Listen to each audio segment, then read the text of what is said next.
அமெரிக்க அதிபர் தேர்தலில் வென்றிருக்கக்கூடிய ட்ரம்ப் வர ஜனவரி மாதம் தான் அமெரிக்க அதிபராக பதவியேற்க இருக்காரு. இதற்கிடையே ட்ரம்ப்பை புத்திசாலின்னு பாராட்டிருக்கக்கூடிய ரஷ்ய அதிபர் புடின் அதே நேரம் ட்ரம்பின் உயிருக்கு ஆபத்து இருப்பதாகவும் கூறியிருக்கிறது பரபரப்பை கிளப்பியிருக்கு. அமெரிக்க அதிபர் தேர்தலில் வென்றுள்ள ட்ரம்ப் தனது அமைச்சரவையில் இடம்பெறப் போகும் நபர்களை தேர்வு செஞ்சு வர்றாரு. அவர் தனது அமைச்சரவையுடன் அடுத்த ஆண்டு தொடக்கத்தில் அதிபராக பதவியேற்க இருக்காரு.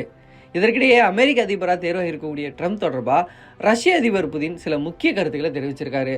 ட்ரம்ப்பை ஒரு அனுபவம் வாய்ந்த மற்றும் அறிவார்ந்த அரசியல்வாதின்னு பாராட்டிய புதின் அதே நேரம் ட்ரம்பின் மீது ஏற்கனவே கொலை முயற்சிகள் நடந்திருக்கக்கூடிய நிலையில் அவர் பாதுகாப்பாக இல்லைன்னும் கூறியிருக்கிறது பரபரப்பை கிளப்பியிருக்கு.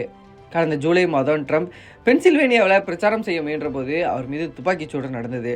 டீனேஜ் இளைஞர் நடத்திய அந்த துப்பாக்கி சூட்டில் துப்பாக்கி குண்டு ட்ரம்பின் காதில் உரசி சென்றது. இதில் அவர் காயமடைந்த போதிலும் நூலிலையில் உயிர் தப்பினார். சில நாட்கள் மட்டுமே இதற்காக மருத்துவமனையில் அட்மிட் ஆகியிருந்த ட்ரம்ப் உடனடியாக பிரச்சார களத்திற்கு திரும்பினார். அதே போல் கடந்த செப்டம்பர் மாதம் ஃப்ளோரிடாவில் இருக்கக்கூடிய தன்னோட வீட்டில் இருக்கக்கூடிய கோல்ஃப் மைதானத்தில் கோல்ஃப் ஆடிட்டு இருந்தார். அப்போது அடையாளம் தெரியாத நபர் ஒருவர் பயங்கர ஆயுதங்களோட ட்ரம்ப்பை நெருங்கினார். அவரும் ட்ரம்ப்பை கொலை செய்யவே கோல்ஃப் மைதானத்திற்கு ஆயுதங்களோட வந்திருக்காரு. அவரையும் ட்ரம்பின் பாதுகாப்பு படையினர் கைது செஞ்சாங்க. கஜகஸ்தானில் நடந்த உச்சி மாநாட்டிற்கு பிறகு செய்தியாளரிடம் பேசிய புதின் இந்த இரு சம்பவங்களையும் குறிப்பிட்டு ட்ரம்ப்போட உயிருக்கு அச்சுறுத்தல் இருப்பதாக தெரிவித்தார். மேலும் அமெரிக்காவில் தேர்தல் பிரச்சாரம் நடந்த விதம் தன்னை அதிர்ச்சியடைய செய்ததாகவும் அநாகரிகமான முறையில் பிரச்சாரம் நடந்ததாகவும் புதின் விமர்சித்தார். இது தொடர்பாக அவர் பேசும்போது ட்ரம்பிற்கு எதிராக முற்றிலும் நாகரிகமற்ற முறைகளில் பிரச்சாரம் செஞ்சுருக்காங்க. ஜனநாயக நாட்டில் வன்முறைக்கு இடம் இருக்கக்கூடாது, ஆனால் ட்ரம்ப்பை எதிர்ப்போர் அவரை படுகொலை செய்யவும் முயன்றிருக்காங்க. இதெல்லாம் வச்சு பார்க்கும்போது என்னை கேட்டால் ட்ரம்ப் பாதுகாப்பாக இல்லைன்னு சொல்லுவேன்.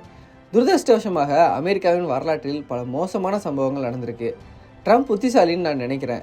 எனவே அவர் தனக்கு இருக்கும் ஆபத்துகளை புரிஞ்சுக்கிட்டு எச்சரிக்கையாக இருப்பார்னு நான் நம்புகிறேன். தேர்தல் பிரச்சாரம் என்பது அரசியல் ரீதியாக மட்டுமே இருக்கணும். ஆனால் எதிர்த்தரப்பினர் ட்ரம்பின் குடும்பத்தினர் குழந்தைகள் குறித்தெல்லாம் மோசமான விமர்சனங்களை முன் வச்சாங்க.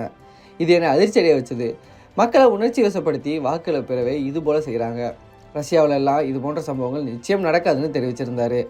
ரஷ்யாவுக்கு எதிராக தங்கள் நாட்டு ஏவுகணைகளை பயன்படுத்த தற்போதைய அமெரிக்க அதிபர் பைடன் அனுமதிச்சிருக்கக்கூடிய நிலையில் போர் தீவிரம் அடைஞ்சிருக்கு.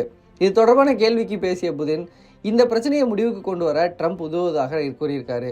இப்போது தீவிர தாக்குதலுக்கு அனுமதி அளித்தா ட்ரம்ப் அதை நிறுத்துவது போல காட்டி பிரச்சனையை அவங்க முடிக்கலாம். இதற்கான திட்டமாக கூட அது இருக்கலாம். ட்ரம்ப் வரட்டும், என்னவாக போகுதுன்னு பார்க்கலான்னு பேசியிருந்தார்.